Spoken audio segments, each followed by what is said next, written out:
మంచిది. పరిశుద్ధ గ్రంథం తెరుద్దామండి. పరిశుద్ధ గ్రంథం తెరుద్దాం. సామెతల గ్రంథం 12వ అధ్యాయము 24వ వచనం. శ్రద్ధగా పనిచేయువాడు ఏలుబడి చేయుదురు. చదువు. సోమరి వారంట వెట్టి పనులు చేయవలసి వచ్చును. చాలు చాలు చాలు చాలు. చిన్న మాట ప్రార్థన చేసుకుందామండి. ప్రేమగల మా తండ్రి, నీకు వందనాలు, కృతజ్ఞతాస్తుతులు మా ప్రభువా. మీరు ఇచ్చిన లేఖన భాగాన్ని బట్టి కృతజ్ఞతాస్తుతులు తండ్రి. కృపతో నన్ను, మమ్ములను, సమకూడిన నీ బిడ్డలను మమ్మల్ందరినీ జ్ఞాపకం చేసుకోండి. మీరు ఇచ్చిన లేఖన భాగాన్ని జ్ఞాపకం చేసుకోండి. ఈ వాక్యాన్ని విరవండి ప్రభువా. విరిచి నాకు, మాకు, అందరికీ ఆధ్యాత్మిక జీవితంలో, భౌతిక జీవితంలో అవసరమైన శ్రేష్టమైన ఆహారంగా మాకు వడ్డించండి. అది మేము చక్కగా తినాలి, అరిగించుకోవాలి. నీ కృపను బట్టి అయ్యా, నీ పోలికగా నీ వలె బలవంతులం అవ్వాలి. నీవన్నావు, నా యందు విశ్వాసం ఉంచువాడు నాకంటే గొప్ప కార్యాలు చెయ్యును అన్నావు. అట్టి కృపలోకి అడుగు పెట్టినట్లుగా నీ కృప సమృద్ధిగా మాపై కుమ్మరించడు. నీవే మాకు తోడై ఉండమని దేవా, పరిశుద్ధమైన నీ శరీరము రక్తము తీసుకోబోతుండగా సిద్ధపాటు విషయంలో, సరిచేయబడే విషయంలో కూడా కృప కలుగునట్లుగా నాతో, మాతో మీరు మాట్లాడమని బతిమలాడుతున్నాం. ఉపదేశాన్ని అడ్డగించాలని చూస్తున్న దుష్టుడు, వాడి దూతలు, చీకటి అంధకార శక్తులు ఈ ప్రాంతంలో ఏలుబడి చేస్తున్న ఏ వడ్డు పడుతున్నా నజరేయుడగు యేసు క్రీస్తు అనంత శక్తి గల నామున నీవు నాకు ఇచ్చిన అధికారం చొప్పున బంధిస్తున్నా. బలమైన నీ సన్నిధి, ప్రసన్నత, ప్రభావం మా మధ్యలో యేసు నామములో ఉండునుగాక. మీరే నిలబడి మా అందరితో మాట్లాడమని, నా చుట్టూ, మా చుట్టూ మీరు అగ్ని ప్రాకారం ఉండండి. ఈ స్థలము, ఈ ప్రాంతం, ఈ గ్రామం చుట్టూ అగ్ని ప్రాకారం ఉండండి. మా అందరితో మీరు మాట్లాడండి అయ్యా. ఈ అల్పుణ్ణి నీ సిలువ చాట మరుగుపరిచి నా ముఖాంతరంలోంచి మీరు కనబడుతూ నీ కృపను బట్టి ధారాళమైన నీ ఆత్మ నడిపింపు, లేఖన ప్రత్యక్షత, ఆత్మ ప్రత్యక్షత, బలమైన నీ వాక్శక్తిని అనుగ్రహించి అయ్యా ఇదిగొచ్చండి మీరే మాట్లాడమని మొదటిగా నీ సిలువ రక్తంతో నన్ను కడిగి పవిత్రపరచు. శుద్ధ జలంతో సమస్త కీడు అపవిత్రత యేసు నామములో కొట్టివేయబడునుగా. పరిశుద్ధ ఆత్మాగ్నిలో పుటమే శుద్ధ సువర్ణంగా మార్చి పరలో శుద్ధ సువర్ణ తైలం నాపై ఉంచి మా అందరితో మీరు మాట్లాడమని, ఈ పసివారిని కూడా మీ స్వాధీనం తీసుకో. వారిని డిస్టర్బ్ చేస్తూ గలిబిలి కలుగు చేయాలంటూ ఏదో ప్రయత్నంలో ఉన్నటువంటి ఏది అడ్డున్న యేసు నామములో వాటిని బంధిస్తున్నాను. నిద్రమత్తు, అలసత్వం, చేదర, విసుగు, ఇంకా ఒళ్ళు నొప్పులని ఏ కోణంలో నీ పిల్లల్ని డిస్టర్బ్ చేసే ఏ ఉన్న యేసు నామములో బంధిస్తున్నాను. దేవా, వాస్తవికంగా పిల్లలు అల్లరే ఉంటే యేసు నామములో అది తొలగిపోవును గాక. శ్రద్ధ, వినయ, భయ భక్తులు కలిగి నీ ఎదుట ఆనాడు సమయలుగా ఉన్నట్లుగా అంతకంటే గొప్ప కృప పొంది నీ ఎదుట వారు ఇక్కడ ఉందురుగాక. సహాయము చేసిన మాత్రం మహిమ పొందమని యేసయ్య ఉన్నతనంత శక్తిగల నామమును అడిగి వేడుకో ప్రార్థన సమస్తం పొందుకుని మహిమపరుచుకుంటూ వాక్యాన్ని బట్టి కృతజ్ఞతాస్తుతులు చెల్లిస్తున్నాం మా తండ్రి. ఆమేన్. ప్రభునందు సమకూడిన నా ఈ మాటలు వింటున్న మీ అందరికీ ప్రత్యేకంగా నా హృదయపూర్వకమైన వందనాలు. అలాగే ప్రభు కృపను బట్టి మరి ఆయన ఇక్కడ నిలబెట్టాడు, ఆయనకి మహిమ కలుగును గాక. మరి ఈ అవకాశం ఇచ్చిన దైవజనులకి, అలాగే దైవజనురాలకు కూడా, కుటుంబ సభ్యులకు ప్రత్యేకమైన నా హృదయపూర్వకమైన వందనాలు. గమనించండి, చదువుకున్న లేఖన భాగంలో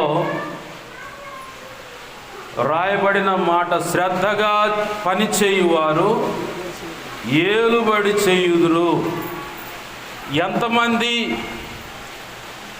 నేను పరిపాలన చేయాలి, నేను శాసించే వ్యక్తిగా ఉండాలి, లేదు నా కింద కొంతమంది పనివారిగా ఉండాలి, వారికి నేను యజమాయిషి అంటే యజమానుడుగా ఉండాలి, నేను తలగానే ఉండాలి కానీ తోకగా ఉండకూడదు, నేను అన్ని విధాలు ఆశీర్వదించబడాలే కానీ ఏమాత్రం తక్కువవాడిగా తక్కువదానిగా ఉండకూడదు అని ఆశపడే వాళ్ళు ఎంతమంది ఉన్నారు?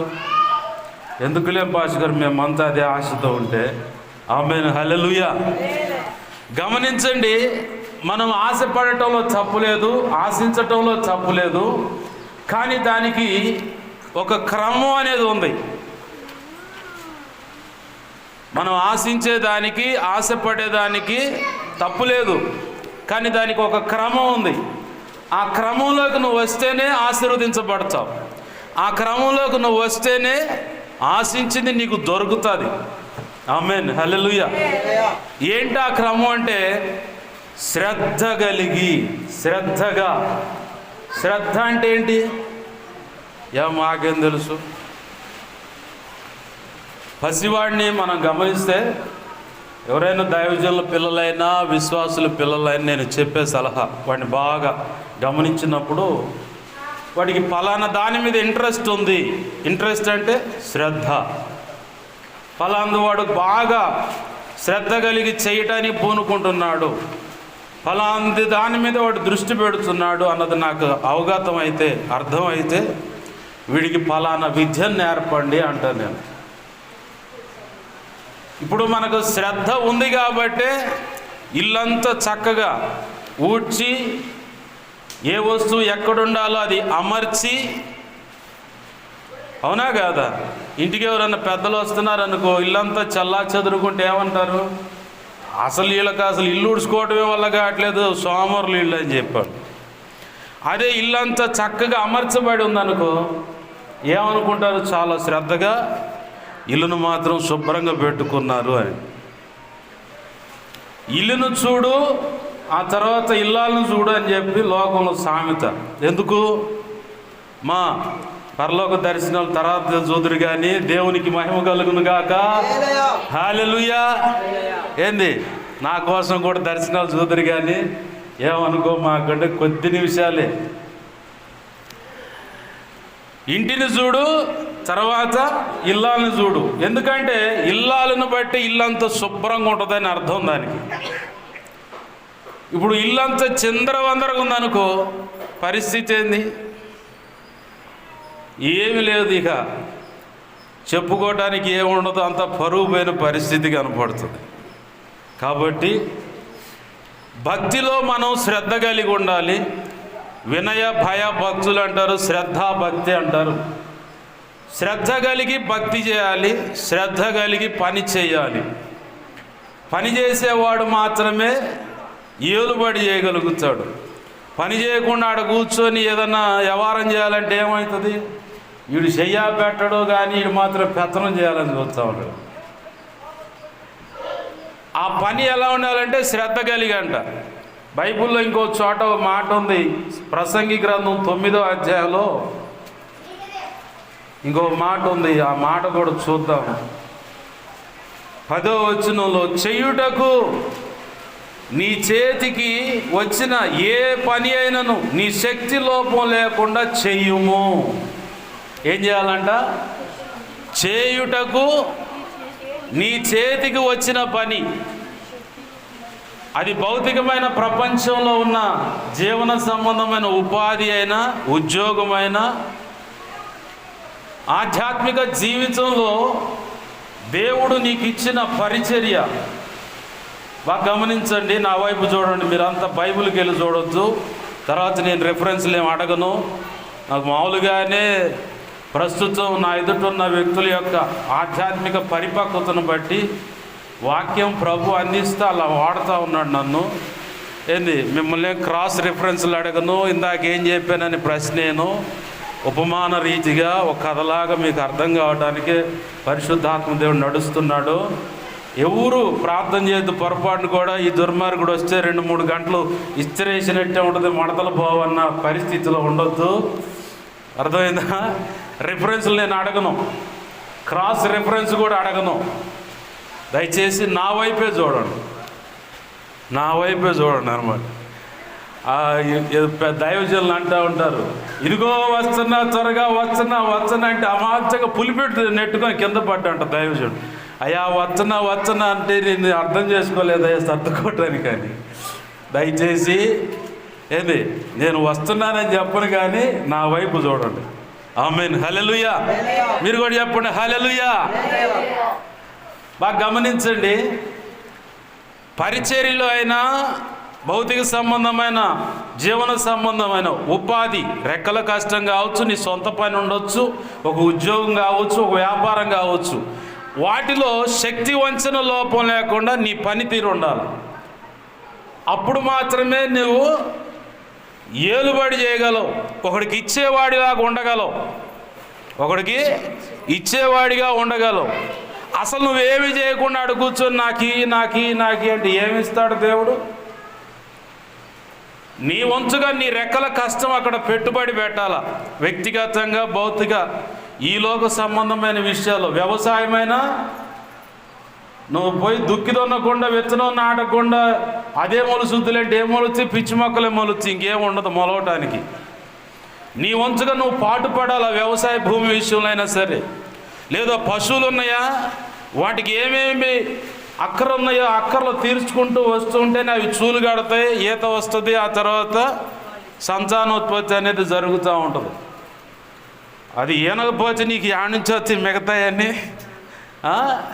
కాబట్టి దాని విషయంలో అయినా శ్రద్ధ కలిగి ఉండాలి, శ్రద్ధగా వాటి విషయంలో ఆలోచన కలిగి ముందుకు తీసుకెళ్తూ ఉండాలి. భౌతికమైన ఏదైనా వ్యాపారం పెట్టావా, వ్యాపారానికి మెలకువ కావాలి. మెలకువ లేకపోతే వ్యాపారంలో నువ్వు ఎక్కడ కూడా సక్సెస్ కావు. అలాగనే ఆకట్టుకునే రీతిగా మాటలు, అంటే ఆకట్టుకోవటం అంటే ఈ లోకం ఇప్పుడు భయంకరమైన అపవిత్రత చేత నింపబడి ఉంది. ఏ ఆడపిల్లైనా ఆడకూతురైనా కొంచెం దగ్గరగా మాట్లాడుతుంటే ఇక వాడు ప్లానింగు వ్యవహారం మొత్తం ఇంకో దిశగా ఉంటుంది. ఇంకేముంది, నా అంతలో అందగాడిని ఇంకెవరు లేరు, ఈ అమ్మాయి మాత్రమే, ఈమె మాత్రమే అంత ప్రేమగా ఏంటి అని మాట్లాడుతుందని చెప్పని ఇక వాడు కలల ప్రపంచంలోకి వెళ్తాడు. అది దుర్మార్గంగా తయారై ఎప్పుడో ఒక రోజు నీ మీద దాడి చేసే అవకాశం ఉంటుంది. కాబట్టి మెళుకు కలిగి జాగ్రత్తగా ఎంతమటికి ఎలా వ్యవహరించాలో గమనించుకొని ప్రేమను బట్టే ఖాతాలు సంపాదించుకోవాలి. నాకు తెలిసి 2007 ఈ నరసరావుపేట పట్టణంలోకి వచ్చాను. 2009లో టాటా ఏసీ ట్యాలీ బళ్ళకు డ్రైవర్గా మొదలయ్యాను. గోపిరెడ్డి శ్రీనివాసరెడ్డి హాస్పిటల్ ఎదురుగా ఒక హోటల్ ఉంటుంది. ఇప్పుడు అది వేరే వాళ్ళు రన్ చేస్తూ ఉన్నారు. అంతకుముందు కాసు శ్రీనివాసరెడ్డి అని ఒక అన్న ఉండేవాడు. వ్యాపారంలో ఎలా ఆకట్టుకోవాలో ఆ విషయం గురించి ఇటు వచ్చాను. ఆ అన్న అంటాడు, బాయ్ ఏంది ఇవాళ రాలా, నిన్న అడిగి పోయి, ఆయనకి ఏం అవసరం ఆ మాట్లాడటానికి, యాడికి పోయి లేదన్న ఇలా సంగతి ఇదంటే, అట్లా ఒక్కరోజు నేను మిస్ అయితే ఇట్లనే ఇంట్లో వ్యక్తి అడిగినట్టే అడిగేవాడు. ఆ మాట అడిగితే అట్లా నేను ఇక అచ్చంగా వాళ్ళకు బాగా సరెండర్ అయ్యా. టిఫిన్ చేస్తే ఇక ఆ హోటల్లోనే టిఫిన్ చేయాలి, ఇంకోసారి టిఫిన్ చేయకూడదు. ఇప్పటికి కూడా అదే అభిప్రాయం ఉంది, సదాభిప్రాయం. సదా అంటే మంచి, అదే అభిప్రాయంతో ఉన్నా. ఇప్పుడు నాగరోల్ డాష్ సెంటర్లో చర్మాల హాస్పిటల్ ఉంది, ఆ పక్కన పెట్టింది ఇప్పుడు ఆ హోటల్. అంతకుముందు గవర్నమెంట్ హాస్పిటల్ ఎదురుగా పెట్టిండు. ఆయన ఎక్కడ పెట్టినా అక్కడ పోతాను నేను టిఫిన్ చేయాలనుకో. ఎందుకు? ఇంట్లో వ్యక్తి పలకరించినట్టుగా ప్రేమగా, ఏంది ఆడికి పోతున్నా రావట్లేదు, ఏంది, ఇంతే ఉంటుంది ఆయన పలకరింపు. ఆ తర్వాత ఇప్పుడు వినాయకుడి గుడి పక్కన బైపాస్లో సత్తనపల్లి రోడ్లో ఒక తమ్మి చాలా వయసు గల్లవాడు, ఏ పాస్టర్ ఏంటి రాలేదు ఇటు అంటాడు.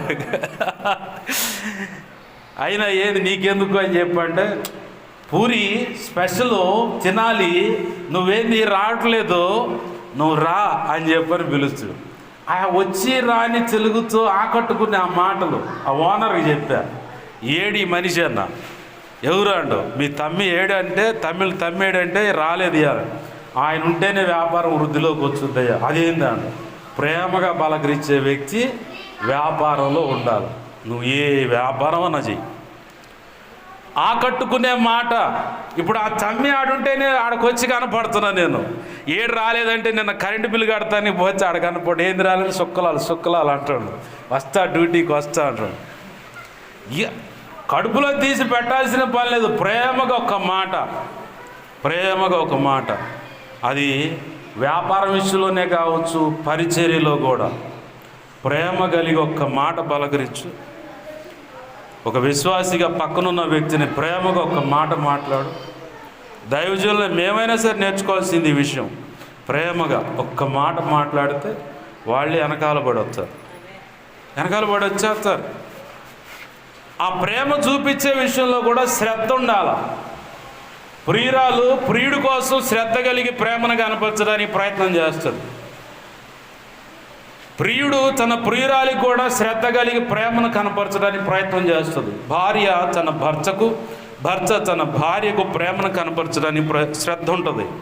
కడుపున పుట్టిన బిడ్డలకు తల్లికైనా తండ్రికైనా తన బిడ్డలకు ప్రేమ పంచే విషయంలో శ్రద్ధ ఉంటుంది.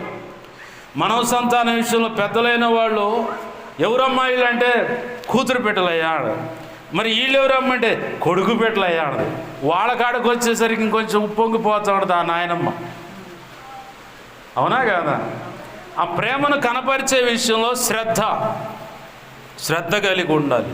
అలాగనే వ్యాపారమును ఆకట్టుకునే వృద్ధిలో పోవాలంటే శ్రద్ధ కలిగి ఉంటేనే, ఆ శ్రద్ధలో కూడా అశ్రద్ధ కలిగి ఉండకుండా, ఎక్కడ కూడా పొరపాట్లకు అడుగులు వేయకుండా, జాగరూకులై అంటే జాగ్రత్త కలిగి మనం అడుగులు వేస్తే నువ్వు ఏ వ్యాపారం చేసినా సక్సెస్ అవుతావు. ఆమేన్, హల్లెలూయా.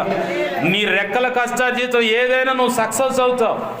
నిన్ను అనేకులు పిలుస్తారు, అయ్యా మీరు రండి, మాకు ఇక్కడ పని చేయాలి, మీరు మాత్రమే సెట్ అవుతున్నారు, మాకెవరు ఇంకా సెట్ కావట్లేదని చెప్పని నిన్నే ఏరి కోరి మరీ పిలుచుకొని అక్కడ ఆ ఇంటి కట్టుబడి కావచ్చు, ఇంకే పనికైనా వాళ్ళతో ఒక ప్రేమగా మాట్లాడి చూడు, ఖచ్చితంగా నిన్నే పిలుచుకుంటారు ఆ పనికి. ఇంకెవరిని పిలవటానికి మనసు సహకరించదు. కారణం ఏంటంటే ప్రేమగా నువ్వు మాట్లాడుతావు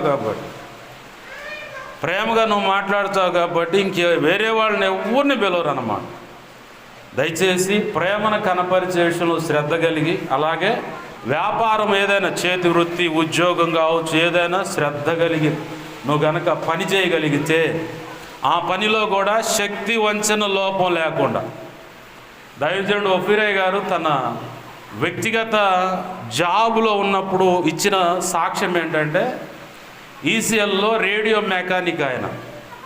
దాంట్లో 8 గంటల పనిదినం, సెంట్రల్ గవర్నమెంట్ జాబ్ అది. 8 గంటల పని చేసే టైం అయితే ఈ 8 గంటల్లో తన పక్కనున్న కొలీగ్స్ ఎవరైతే ఉన్నారో సహ ఉద్యోగస్తులు ఒక 5-6 వాటికి సంబంధించిన ఏమంటారు అది వెండి లాంటిది, జలంసిరి లాంటిది ఉంటుంది రేడియోలో రిపేర్ చేస్తున్నప్పుడు. ఆ రాగి అనేది ఉంటుంది, అది మొత్తం తీసి పక్కన పెడటానికి పక్కనున్న వాళ్ళకేమో 5-6 తీసేసరికి వాళ్ళ కనీ కష్టంగా అయిపోద్దట. ఈయన మాత్రం 10 కానీ 12 కానీ చేస్తాడు. చివరికి దేవుడు మాట్లాడాడని జాబ్ రిజైన్ చేసేటప్పుడు జనరల్ మేనేజర్ వచ్చి ఏడ్చాడంట, నీలాగా క్రమంగా శ్రద్ధగా పనిచేసే వ్యక్తిని మేము చూడలేదు, నువ్వు మళ్ళీ వస్తే జాబ్ నీకు ఇస్తాడు అంతే, ఇక రాను అన్నట. ఇక రాను, దేవునికి మహిమ కలుగును గాక, హల్లెలూయా. ఇక రాను నేను. అదేందయ్యా, దేవుడు నన్ను జీవన సంబంధమైన ఉపాధి వదిలేసేయి, నా పని మీద దృష్టి పెట్టు, సంపూర్ణమైన సేవకు రా అనగానే వదిలేశాడు. ఆనాటి నుంచి ఈనాటి వరకు కూడా మొన్న ఈ మధ్య హెల్త్ కొంచెం ఇబ్బంది అనిపిస్తేనే అధికంగా నిద్రపోతూ ఉన్నాడు, కానీ ఆయన 2 గంటలు నిద్రపోతాడంట. రోజు మొత్తం మీద 2 గంటలు. మన పరిస్థితి ఏంది? 1 గంట నిద్ర తగ్గితేనే ఇప్పుడు వెళ్ళిపోతున్నాయి బళ్ళన్నీ. దేవునికి స్తోత్రం, హల్లెలూయా. ఏంది? ప్రభు కృపను బట్టి కొంతలో కొంత నేనైతే సాధన చేస్తున్నా. నా చేతికి వచ్చిన పని ఏదైనా శక్తి వంచన లోపం లేకుండా చేయటం అంటే ఏంటి? అసలు దాని అర్థం ఏంటి? ఇంట్లో భార్య స్థానాన్ని తీసుకుందాం, అక్కడే అది ఫుల్ఫిల్ అయింది ఆ వ్యవహారం. భర్త దగ్గర కూడా ఫుల్ఫిల్ కాదు, కానీ భార్య దగ్గర మాత్రమే ఈ శక్తి వంచన లోపం లేకుండా పనిచేసే విధానం ఫుల్ఫిల్ అయింది. అంటే పూర్తిగా సంపూర్ణ నిర్వచనం చెప్పగలం. ఆమెకు జ్వరం వచ్చింది, ఒంట్లో బాగోలేదు, ఈయన వండుకోవడం చేత కదా అని ఆమెకు తెలుసు. పిల్లలు వచ్చామా ఏమైనా వండివాడు, లేదయ్యా బాగోలేదని. వాడికి కడుపున పుట్టిన పిల్లలకైతే కరాఖండిగా చెప్పగలదు, నాకు ఓపిక లేదు, నేను చేయను పో. పద్దాకలు గదిరిస్తాను, 4 బాధ్యను పక్కన కూర్చోడు. ఆయన రాగలు ఏమైనా వండివా అంటే లేదు, ఓపిక లేదు. మరి ఎట్టా అంటాడు. ఇంకో శక్తి వచ్చేసి, దేవునికి మహిమ కలుగును గాక, హల్లెలూయా. శక్తి వచ్చేసి మరి ఎట్టా అంటే ఈయన వండుకోవడం చేత కాదు. అత్త దగ్గరికేం పోలేడు, అంటే కన్న తల్లి దగ్గరకా పోలేడు, వాళ్ళేమో దూరంగా ఉంటారు. ఏరా దానికి ఏమొచ్చిందని చెప్పని ఇట్ట వాళ్ళు పొడుస్తారు. మంచోళ్ళు, చాలా మంచోళ్ళు. ఎందుకంటే ఆమె ఒక ఇంటప్పుడు కోళ్ళు అన్న సంగతి మర్చిపోద్ది. అత్త స్థానం రాగానే ఇక పెత్తనం మొదలుపెట్టి చండ్రకోలే ఉండదు, అట్లాంటి మాటలు ఇసురుతూ ఉంటుంది అన్నమాట. నేను దాన్ని ఖండిస్తాను. ఎందుకంటే నీ కడుపును పుట్టిన బిడ్డకైతే అలానే ట్రీట్ చేస్తావా, అలానే మాట్లాడతావా, అలానే వ్యవహరిస్తావా? కుదరదుగా. ఆడ మళ్ళీ వ్యత్యాసం కనపడుతుంది. ఏంది? నీ బిడ్డ ఎంత నీకు కన్న బిడ్డ అవుతుందో, ఇంకొక అమ్మ బిడ్డ కూడా నీ ఇంటికి నీ కొడుకును నమ్మి వచ్చింది కాబట్టి అంతకంటే ఎక్కువగా నువ్వు చూసుకోవాలి. తన వాళ్ళని వదిలేసి వస్తుంది కదా, అంతకంటే ఎక్కువగా నువ్వు చూసుకోవాలా. ఒక తల్లిగా అంటే ఒక అత్తగా మావగా నువ్వు చూసుకోవాలి, లేదా భర్తగా నీ తోడబుట్టిన వానికంటే కూడా ఎక్కువ నీ భార్యకు నువ్వు విలువ ఇవ్వాలి. విలువ ఇస్తున్నాడు కదా అని చెప్పని భార్య పెత్తనం చేస్తాడంటే ఆ పెద్ద మనిషి వచ్చి పట్టా 4 పాచుడు. ఎవరైనా మన అందరికి భర్త, మన నాయన, మన రక్షకుడు, విమోచకుడు, నజరేయుడగు యేసుక్రీస్తు. ఆమేన్, హల్లెలూయా. అర్థమవుతుందా? నీవు ఖచ్చితంగా నీ కడుపును పుట్టిన బిడ్డగా నువ్వు చూసుకోవాలి ఆ వ్యక్తిని. ఎటొచ్చా? భార్య ఒక్కటి మాత్రమే ఆ స్థానం, అంటే శ్రద్ధగా శక్తి వంచన లోపం లేకుండా ఆ పని చేసే విషయం అర్థం కావాలంటే ఆ ఒక్కతే పూర్తి చేయగలదు ఆ సందర్భాన్ని, ఆ సబ్జెక్ట్ని. ఓపిక ఉన్నా లేకపోయినా అట్నే కూడగట్టుకొని, శక్తిని కూడగట్టుకొని వండి ఇల్లంతా ఊడ్చి, పశువులు ఉంటే ఆ పశువులు కాడ శుభ్రం చేసి, మమ్మను చూసి నేను తెలుసుకున్నా. మమ్మను చూసే అలాగా సేవా పరిచర్లో కూడా ప్రయాస పడటం నేర్చుకున్నా. మా అమ్మ మా నాయన చూసి, మా నాయన మా అమ్మ కలిసి మా చెల్లిని నన్ను తీసుకొని పోయి డాబా కడతా ఉన్నాం. ఇంత లోతు నీళ్ళలో దిగి ఇసుక తీసేవాళ్ళం. మొయ్యకపోతే మొయ్యరా కుమారుడే పెట్టా కొట్టాడు. మయ్య తక్కువ ఉంటుందా? 9-10 ఏళ్ల వయసులో 80 కిలోల తట్ట నెత్తి మీద పెట్టేవాడు. ఇవన్నీ గుంజకొచ్చాయి మెండరాలన్నీ. బాగా 90 కిలోలు 100 కిలోలు ఉన్న పండ నెత్తి మీద పెట్టేవాడు. మొయ్యరా అని మోసాం. 6 గదులు డాబా, అంటే 3 పోర్షన్లు డాబా కట్టుకున్నాం కష్టపడి. మొయ్యరా అంటే మోసాం. ఓపిక లేకపోయినా పని వాళ్ళు రాగాలి 8 గంటల బయలుదేరి మేస్త్రులు వచ్చారు. వాళ్ళు వచ్చే లోపల మేము 6ంటికే లేచిపోయి ఆ వాగొడ్డున గడ్డ ఎరగదీసి కింద ఉన్న ఇసుక బయటికి తెచ్చి ఇంటికాడకు వచ్చి ఇసుక జల్లెడ పోసి మాలు మేమే కలపాలి. మళ్ళీ బయలుదేరి మీద రాగాలి. ఇంక పనివాడు ఎవడు మేమే, ఆ నుంచి తేవటం మేమే, ఇక్కడ కలిపియటం మేమే. మేము స్లాబ్ పోయటానికి ఇసుకను కంకర కొందాం, మిగతాది ఏం లేదు. మేమే కంకర కొట్టేవాళ్ళం బెల్టుల మీద పోయటానికి. మరి ఏందనుకున్నాం? ఏంది? వాళ్ళను చూసి ఓపిక ఉన్నా లేకపోయినా ఎలాగైనా ప్రయాసపడాలి, కష్టపడాలి. అది భౌతిక సంబంధమైన విషయంలో అయినా సరే, సేవా పరిచర్య విషయంలో అయినా సరే. దేవునికి మహిమ కలుగును గాక. హల్లెలూయా. సేవా పరిచర్య విషయంలో అయినా సరే నేను అంతే ప్రయాసపడ్డాను. పరిచర్య విషయం, పరిచర్య కాడకు వచ్చేసరికి ఏ మాత్రం కూడా ప్రార్థన అయినా సరే ఏ మాత్రం ఎనికి తగ్గేది లేదు. నాకు ఓపిక లేదంటే నాకు గుర్తొచ్చేది సైతాన్ గాడు నా మీద దాడి చేస్తున్నాడు అనుకుంటా, లేదు దురాత్మలు ఏదో దాడి చేస్తున్నాయి అనుకుంటా. మరి వీటికి విడుదల ఎక్కడో పోతే, ఏడపోతే విడుదల వచ్చుద్ది, దేవుని సన్నిధికి పోతే విడుదల వచ్చుద్ది, లేదా ఇద్దరు పరిశుద్ధులు కూర్చొని ప్రార్థన చేస్తే విడుదల వచ్చుద్ది. నాకెవరు ఉన్నారు ఇంకో తోడు, కాబట్టి నా తోడు కోసం ఎత్తుక్కుంటా పోయేవాడిని దేవుని సన్నిధికి. ఆమెన్, హల్లెలూయా. ఆడకు పోయి మోకాళ్ళు వేస్తే నా యేసయ్య వచ్చేవాడు. ఇక ఆయన నా శరీరంలో ఉన్న బలహీనత అయితే స్వస్థత కలుగుద్ది, దురాత్మ అయితే వాకిటి కాడి వెళ్ళిపోద్ది, దుష్టుడైతే లోపల గొడిచి నా పక్క నేను నిలబడతాడు, కొద్దిసేపు స్తుతించగానే వాడు బారిపోతాడు. అసలు నేను నిలబడలేను అనుకున్నప్పుడే గంటల తరబడి ప్రార్థన చేయించాడు. ఎందుకు వచ్చాడు? శ్రద్ధగా నువ్వు పని చేస్తే ఖచ్చితంగా నువ్వు ఏలుబడి చేస్తావు. శ్రద్ధగా నువ్వు పని చేయాలంటే 2-3 విషయాలు ఉన్నాయి, అవి నేను చెప్తాను. వినటం నేర్చుకోవాలి ముందు. ఎదుటి వ్యక్తి బాధల్లో ఉన్నా, ఒకవేళ ఏదన్న విషయం నీకు చెబుతున్నా ఖచ్చితంగా నువ్వు వినాల. తల్లివో తండ్రివో లేదా ఆధ్యాత్మిక తల్లిగా తండ్రిగా ఉన్న పక్క విశ్వాసి విషయమైన ఒక విషయం నీకు చెబుతున్నప్పుడు, సమస్యను చెప్తున్నప్పుడు ఖచ్చితంగా నువ్వు వినాలి. సామెతల గ్రంథంలో ఒక మాట ఉంది, వినకుండా ముందుగానే ప్రత్యుత్తరం ఇచ్చేవాడు వాని యొక్క మూఢతను కనపరుచును అని ఉంది. అసలు నువ్వు వినాలి ముందు.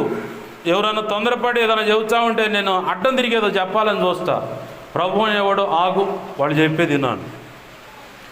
వాళ్ళు చెప్పిందాక విని ఆ తర్వాత వాళ్ళకి దేవుడు ఏం ఆన్సర్ ఇస్తాడో ఆన్సర్ ఇచ్చి, ఆమేన్, హల్లెలూయా. ఆన్సర్ ఇచ్చిన తర్వాత అప్పుడు నేను కదులుతా. నాకు అందుకే అక్కడక్కడ కౌన్సిలింగ్కి వెళ్తే గంటలు పడుతుంది. ఆడే కూర్చుంటే అంతే, వింటానే ఉంటా. ఎందుకు వింటానే ఉండాలంటే ఈ వ్యక్తి దగ్గర పోతే నా గోడంతా చెప్పుకున్నా వింటాడు, వింటుంది, నాకు ఇక్కడ ఉపశమనం దొరుకుతుంది. నాకు ఒక విశ్వాసి అట్లానే ఒక అక్క ఉంది, పరిచారకురాలు. శాలేం అన్న దగ్గర పోయి నా గోడంతా చెప్పుకుంటే ఎంత రిలీఫ్ అవుతానో, నీ దగ్గరకు వచ్చి నేను నా గోడంతా చెప్పుకుంటే అంత ప్రశాంతత దొరుకుతాను నాకు. మరి ఆవుకి ఏం ప్రశాంతత దొరికిందో నాకైతే తెలియదు, కానీ వస్తే మాత్రం గంట అరగంట దంచి పండుగొద్ది.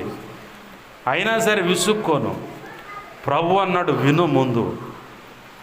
ఎదుటి వ్యక్తుల పరిస్థితులు ఏమన్నా సమస్యలు ఉంటే వినాలి, పరిష్కారం నీ ద్వారా ఏమైనా దొరికితే చెప్పాలి. అది ప్రభు కృపను బట్టి. ఆమేన్, హల్లెలూయా. అలాగనే చెప్పబడుతున్న వాక్యం కూడా శ్రద్ధగా వినాలా. నువ్వు ఏదైనా వినగలిగితే ఇంకొక వ్యక్తికి చెప్పినప్పుడు ఆ వ్యక్తి వినగలుగుతాడు. ఇది ఒకటి. రెండవది, దిద్దుబాటు చేసుకోవాలి. ఏదైనా ఇదిగో ఇది లోపం ఉందని దేవుడే నిన్ను సంధిస్తున్నా, ఏ వ్యక్తి అయినా ఒకవేళ లోపంగా కనపడితే ఏమో ఉండొచ్చేమో, నాకైతే తెలియదు కదా అని చెప్పని పౌలు భక్తుడు అంటాడు, నా యందు దోషం ఉన్నట్టు నాకైతే కనపడదు కానీ నా ఎదుటి వేళకు కనపడుతుంది. అయితే వాళ్ళు విమర్శించడానికి అవకాశం వాళ్ళకి ఇవ్వను నేను. నన్ను విమర్శించువాడు దేవుడే అని చెప్పి అన్నాడు. అంటే దోషం ఏదో ఉన్నట్టుగా పక్కన వాళ్ళు మాట్లాడుకున్నది వినపడుతున్నప్పుడు డైరెక్ట్గా దేవుని సన్నిధిలోకి వెళ్ళిపోతాడట ఆయన. వెళ్ళిపోయి, ప్రభువా నాకు ఇలాంటి సంగతులు వినపడుతున్నాయి, ఒకవేళ ఈ నాలో ఉన్నాయా నన్ను పరీక్షించు, పరిశీలించు. దావీదుకు వెళ్ళే 139వ కీర్తన 23-24 వచనాలు సెలవిచ్చినట్లుగా ఏంది, దావీదు గనుక అయ్యా నీకు ఆయాసకరమైన మార్గం నా యందు ఏమైనా ఉన్నదేమో పరిశీలించుము చూడు అన్నాడు. 139వ కీర్తన 23-24, దేవా నన్ను పరిశోధించి నా హృదయమును తెలుసుకొనుము, నన్ను పరీక్షించి నా ఆలోచనలు తెలుసుకొనుము, నీకు ఆయాసకరమైన మార్గం నా యందున్నదేమో చూడుము, నిత్య మార్గమున నన్ను నడిపించుము. ఇదే మాట మళ్ళీ 26వ కీర్తన 2వ వచనంలో కూడా ఉంటుంది. ఏంది, మనకేదన్నా తప్పుడుగా సమాచారం వినపడుతుంటే వెంటనే దేవుని సన్నిధికి వెళ్ళాలి. లేఖనంలో ఇంకొక మాట ఉంది, ఏంటంటే దేవుని యందు భయభక్తులు గలవాడు ఎవని చేత కూడా విమర్శింపబడ్డ ముందు విమర్శింపబడ్డ అంటే నువ్వు ఏదైనా తేడాగా ఉన్నావు అనుకో, వెంటనే నీకే అర్థమైపోద్ది, దేవుని సన్నిధిలోకి వెళ్ళిపోతావు సరి చేసుకోవటానికి.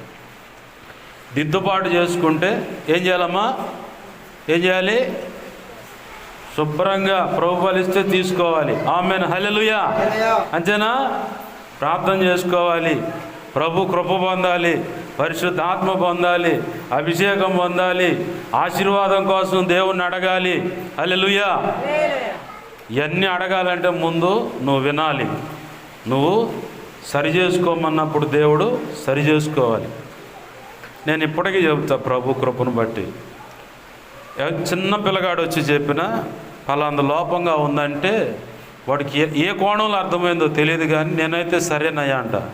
వెంటనే దేవుని సన్నిధిలోకి వెళ్ళిపోయి, నాకు ఈ వినపడుతుంది, పొరపాటు ఏడన ఉందా, ఒప్పుకున్నాను ప్రభు, క్షమించని దిద్దుకోవడానికి పూనుకుంటా. ఎందుకు? నేను నిన్ను సరి చేయాలంటే ముందు నేను సరి చేసుకోవాలి. నేను నీకు చెప్పాలంటే ముందు నేను వినాలి. నేను ఏలుబడి చేయాలంటే ముందు నేను శ్రద్ధ కలిగి పని చేయాలి. పని చేయకుండా, ఏమి చేయకుండా, ఒక క్రమం లేకుండా నేను ఏలుబడి చేస్తా, మీరు కూర్చోండి నేను చెప్పాలి వినాలి అంటే ఎట్ట కుదురుతుంది? పని చేయాలి, అలాగే వినాలి, సరి చేసుకోవాలి. వినాలి, సరి చేసుకోవాలి. ఇంకోటి ఏంటి? మాకేం తెలుసు, ఇవాళ దొరికే మొత్తానికి అనుకున్నా. దేవునికి మహిమ కలుగును గాక. హల్లెలూయా. ఏంది? నువ్వు ఎప్పుడైతే ఈ రెండు విషయాల్లో వినటం, సరి చేసుకోవటం, మూడవదిగా పని చేయటం, ఈ విషయాల్లో నువ్వు శ్రద్ధ కలిగి ముందుకు వెళ్ళగలిగితే ప్రతి విషయంలో ప్రభు కృప నీకు తోడై ఉండి ఆశీర్వాదాన్ని ఇస్తుంది. అన్ని విషయాల్లో కృప కలుగుద్ది. ఆమేన్, హల్లెలూయా.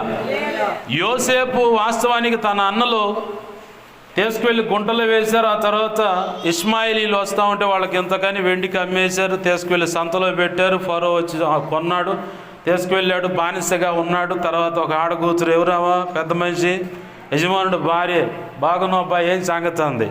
అట్టేం కుదరదులే, పెద్ద ఆయన చూస్తుండు, ఏసై చూస్తా ఉన్నాడు, ఆకాశం అంతా కన్నేసుకొని, కుదరదన్నందుకు దేశపోయి వీడు నన్ను అవమానపరిచాడని దేశం లోపలేసింది.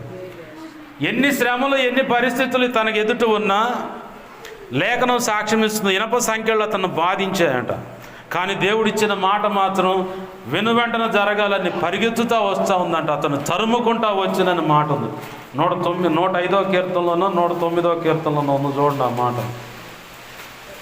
దేవుడు తనకిచ్చిన మాట త్వరగా నెరవేర్చాలని 105వ కీర్తన 20వ వచనం కూడా చూడమ్మా.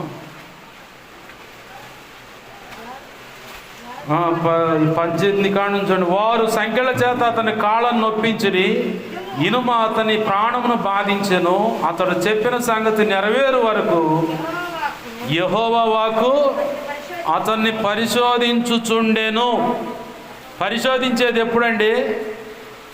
ఉంటాడా సరిగా లేదా, ఏంది ఏ విషయంలో అని చెప్పని పరీక్షిస్తూ ఉంటారు.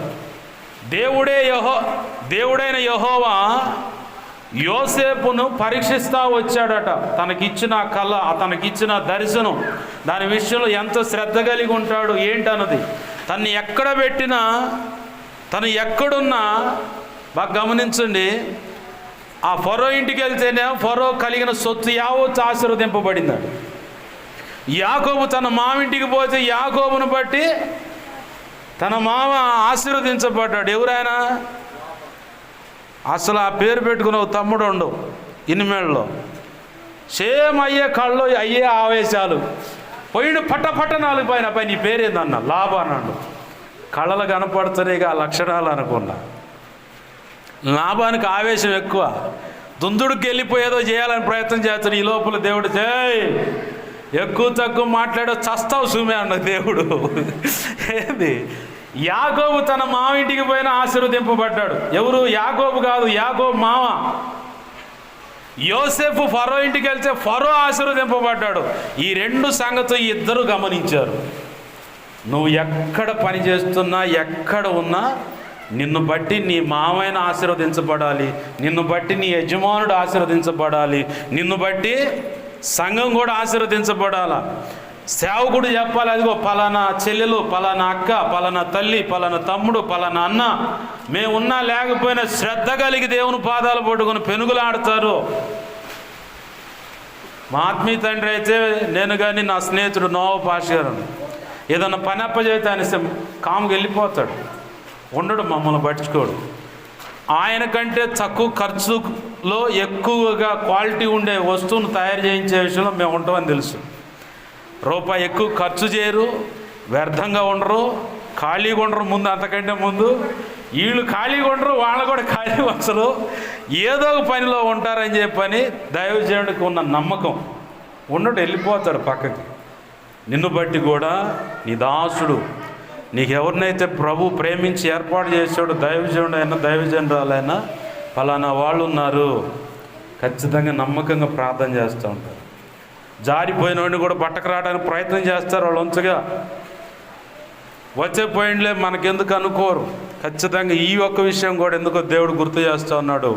సంఘానికి ఒక వ్యక్తి దూరం అయితే ఖచ్చితంగా చేతనైతే విశ్వాసిగా నీ ప్రయత్నం నువ్వు ఆ వ్యక్తితో మాట్లాడటానికి ప్రయత్నం చేయాలి. ఇక సేవకుడు సేవకురాలు అయితే ఖచ్చితంగా వాళ్ళ ఇంటికి వెళ్ళాల్సిందే, వాళ్ళతో మాట్లాడాల్సిందే. ఎందుకు అంత మాకేంది మాకు అనుకుంటే రేపటి దినాన ఆ వ్యక్తి జారిపోతే సేవకుడిగా సేవకురాలను లెక్క అడుగుతాడు. వాస్తవం. మరి వాళ్ళు మాట వినట్లేదు కదయ్యా, మాట వినకుండా ఇట్లా అట్లా అంటున్నారు కదా అంటే, నీ వంచుగా నువ్వు అక్కడికి వెళ్ళి వచ్చావన్నా నీ పాద ధూళి అక్కడ ఉండాలి. ఆమేన్, హల్లెలూయా. వాళ్ళు మొరాయించారా, ఆహా అన్నారా, మిగతా ఎవరు ఆయన చూసుకుంటాడు. నీ వంచుగా నువ్వు ప్రయత్నం చేయాలి. ఆత్మీయ తండ్రి దగ్గర ఆ విషయాలు నేను చాలా చూశాను. ఎందుకు అంత ప్రయత్నం చేయాల్సి అవసరం ఏంటంటే 2 తిమోతి పత్రిక 2వ అధ్యాయము 23వ వచనంలో నేను గమనించండి. ఇక్కడ 22వ వచనంలో, పవిత్ర హృదయులై ప్రభువునకు ప్రార్థన చేయువారితో కూడా నీతిని, విశ్వాసమును, ప్రేమను, సమాధానమును వెంటాడమంటూ నేర్పులేని మూడుల వితర్కములను జగడమును పుట్టించునని ఎరిగి అట్టి వారిని విసర్జించంటూ సత్య విషయమైన అనుభవ జ్ఞానం వారికి కలుగుటకై దేవుడు ఒకవేళ ఎదురాడు వారికి మారు మనసు దయచేయును. అందువలన సాతాను తన ఇష్టము చొప్పున చెరపట్టిన వీరిని, ఎవరు సంఘానికి దూరమైన వారిని వారి ఊరిలో నుంచి తప్పించుకొని మేలుకొందురేమో అని ప్రభు యొక్క దాసుడు, అంటే అపవాది కట్లలో చిక్కబడి ఉన్నారు వాళ్ళు. దేవుడు ఒకవేళ ఎదురాడే వారికి మారు మనసు ఇచ్చే అవకాశం ఉంటుంది. కాబట్టి వాళ్ళని ఎలాగని కింద ఇంకో మాట రాసి చూడండి, తప్పించుకొని మేలుకొందురేమో అని ప్రభు యొక్క దాసుడు అట్టి వారిని సాత్వికముతో శిక్షించుచు జగడమాడక అందరి ఎడల సాధువుగాను బోధింప సమర్థుడుగాను కీడును సహించువాడుగాను ఉండవలెను. జగడమాడకూడదు అంటే, జగడం అంటే వాదులాట పెట్టుకోకూడదు. ఏంది, వాళ్ళని ఎలా ఉంటారు, సాత్వికముగా శిక్షించాలి. అసలు నువ్వు శిక్షిస్తున్నావు అన్న సంగతి ఆ వ్యక్తికి అర్థం కాదు. అలా ఉంటుంది సాత్వికంతో శిక్షించటం అంటే. సేవకుడికి సేవకురాలైన సరే ఇద్దరికి నేను కూడా దాన్ని అన్వయించుకోవాలి నా బ్రతుకులో. రావట్లేదంటే మన కడుపును పుట్టిన బిడ్డ అలా దారి తప్పి వెళ్ళిపోవచ్చు అంటే మనం మౌనంగా ఉండగలుగుతామా? ఉండలేము. ఇది ఒక సేవకుడికే కదా అంటే నువ్వు కూడా రాజులైన యాజక సమూహంలో చేర్చబడ్డ, అది బాగా గుర్తుపెట్టుకోవాలి. మనకు మంచి మంచి మంచి తెలివితేటలు వస్తాయి, ఆలోచనలు వస్తాయి. పాస్టర్ గారిదే కాబట్టి బాధ్యత వాళ్ళు ఎట్ట పోతారు మనకెందుకు అనుకుంటాం. నీది కూడా బాధ్యత అదే. ఎట్లాగైనా పట్టుకొచ్చుకోవాలి, ఎట్లాగైనా వాళ్ళని తెచ్చుకోవాలి. గలతీ పత్రిక 6వ అధ్యాయం 1, 2, 3 వచనాలు తర్వాత చూడండి. అలాగే రోమా పత్రిక 15వ అధ్యాయం 1, 2, 3 వచనాలు చూడండి. తప్పిపోయిన వారిని సాత్వికమైన మాటలు, చక్కని మాటల చేత తిరిగి సంఘంలో తెచ్చుకోవాలి. వాళ్ళని తెచ్చుకోవాలి, తప్పదు. వాడు జారిపోయాడు, బలహీనపడ్డాడు, ఇక వాడి దరిద్రం వాడిది అంటే కుదరదు. మరి రక్షణ ఎందుకు ఇచ్చావు అంటాడు దేవుడు. నా మాట వింటలేదు ప్రభు అంటే నీ వంచుగా నువ్వు ప్రయత్నం చేయి. ప్రభువే అన్నాడు, ఎవని ఇంటిలో మీరు చేర్చబడతారో అక్కడ సమాధాన కర్తయ్యకు దేవుడు ఉన్నట్లుగా సమాధానం కలుగునుగా అని చెప్పి ఆ ఇంట్లో ప్రవేశించండి. సమాధాన పాత్రుడు అక్కడ ఉన్నట్లయితే మీరు వెళ్ళిన దాన్ని బట్టి ఆశీర్వాదం చూస్తారు, లేనట్లయితే మీ పాద ధూళి అలా దులిపి వచ్చేయండి.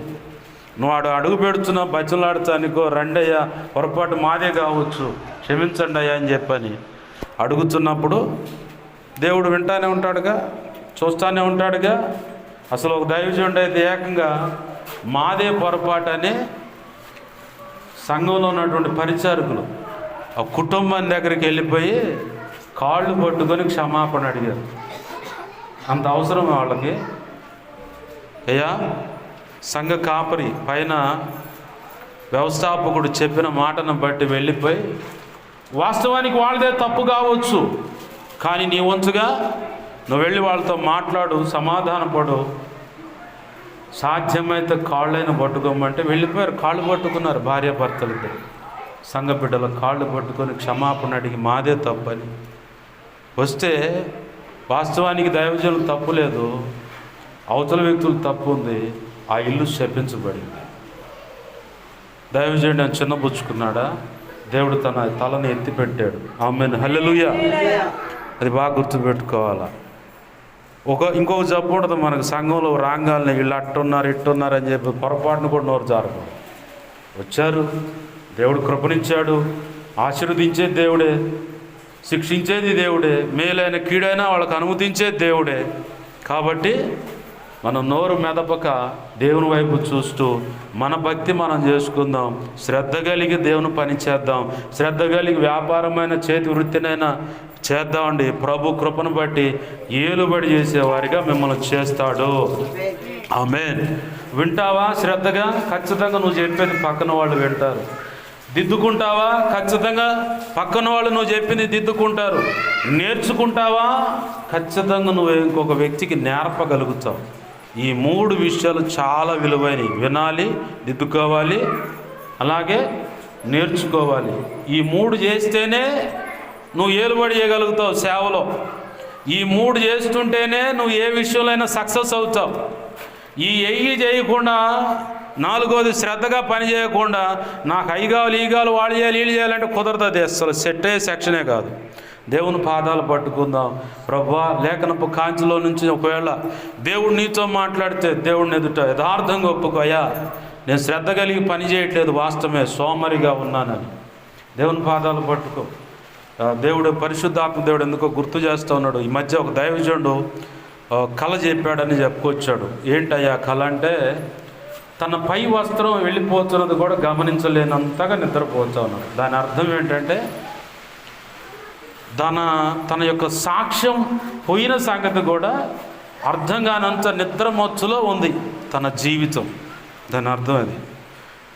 నోవా కూడా తన పై ఉన్న వస్త్రం ద్రాక్షారసం అధికంగా పుచ్చుకోవటం వల్ల మచ్చుడే తన కొడుకునే చేపించుకునే పరిస్థితికి వచ్చాడు. మనం అలా ఉండకూడదు. నీ సాక్ష్యమైనా నీ బ్రతుకైనా తేడా పడుతున్న సంగతి నువ్వు నిద్రమంపులో ఉండేలాగున్నావు అనుకో, ఉపయోగం ఏముంది? దేవుని పాదాలు పట్టుకొని నిద్రమంపును విడిచిపెడదాం. శ్రద్ధ కలిగి భక్తి చేద్దాం. శ్రద్ధ కలిగి పని చేసుకుందాం. శ్రద్ధ కలిగే వ్యాపారమైన వ్యవసాయమైన రెక్కల కష్టార్జితమైన శ్రద్ధ కలిగే చేద్దాం. అలాగే విందాం, సరి చేసుకుందాం, నేర్చుకుందాం.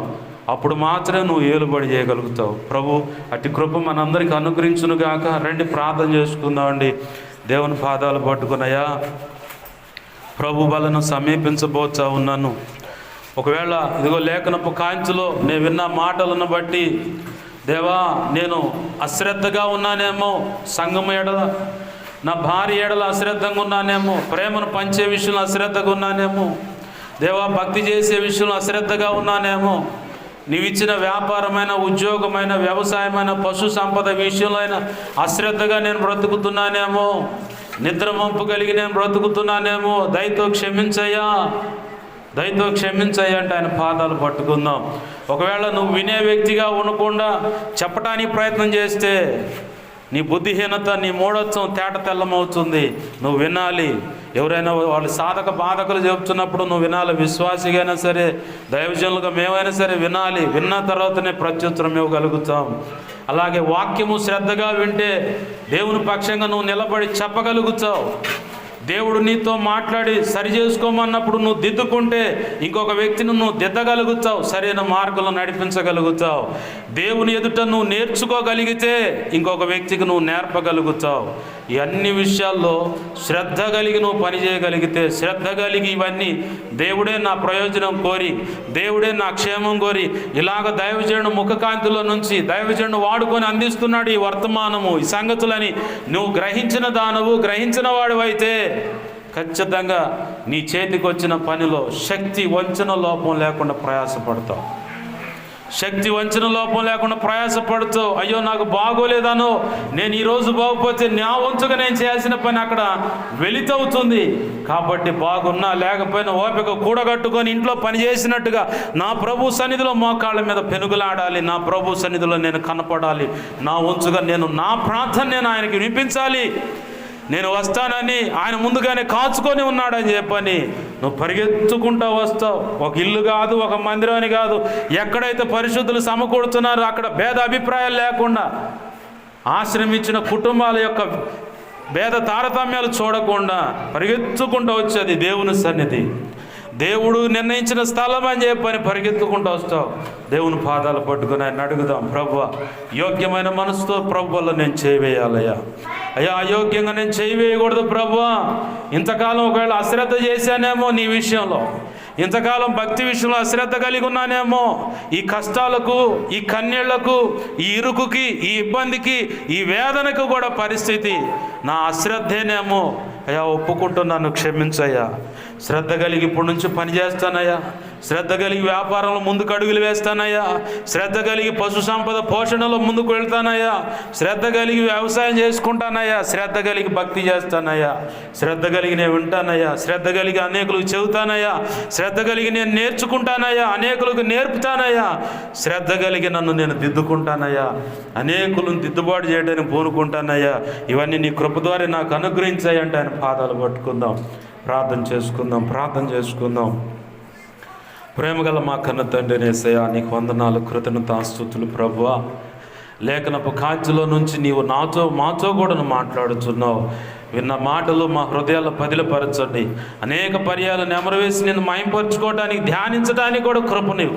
ఇంకా లోతైన సంగతులు మాకు దేవా చవటానికి అవకాశం లేని సమయాన్ని బట్టి ఇదిగో ప్రభు ఆగిపోయిన సంగతులన్నీ ఈ ముందున్న సమయంలో మాకు దేవా ఇళ్ళ కాడ కూర్చున్నప్పుడు, ధ్యానిస్తున్నప్పుడు మాకు అనేక సంగతులు బోధించండి.